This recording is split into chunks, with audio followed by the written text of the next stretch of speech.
గొప్ప గొప్ప ప్రయత్నాలన్నీ హేళనతోనే మొదలవుతాయి. ప్రతిరోజు జుట్టును సరి చేసుకున్నట్టే హృదయాన్ని కూడా సరి చేసుకోవడం అలవాటు చేసుకోవాలి. నేను పోరాటం యొక్క అమరత్వం గురించి ఆలోచిస్తున్నాను. అన్యాయమే చట్టమైనప్పుడు ఎదిరించడమే నీ బాధ్యత కావాలి. ఒక నిజమైన విప్లవకారుడు గొప్ప ప్రేమభావం ద్వారా నడిపించబడతాడు. చివరి వరకు పోరాడగలిగే ధైర్యం ఉంటేనే ఎలాంటి పరిస్థితుల మధ్య అయినా విజయం సాధించవచ్చు. ఒకరి కాలి కింద బానిసలా నీచంగా బతికే బదులు లేచి నిలబడి ప్రాణాలు వదిలిపెట్టడం మేలు. భయపడడం ఎప్పుడు మానేస్తావో అప్పుడే మన జీవితం మొదలైనట్లు. మౌనంగా ఉండడం అంటే మనం ఇంకో మార్గం ద్వారా మన వాదాన్ని కొనసాగించడం.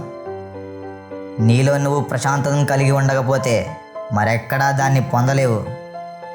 ఒంటరిగా మరియు నిరాశగా ఉన్న ప్రజల మధ్య అత్యున్నతమైన మానవ ఐక్యత మరియు విశ్వాసం పెంపొందుతుంది.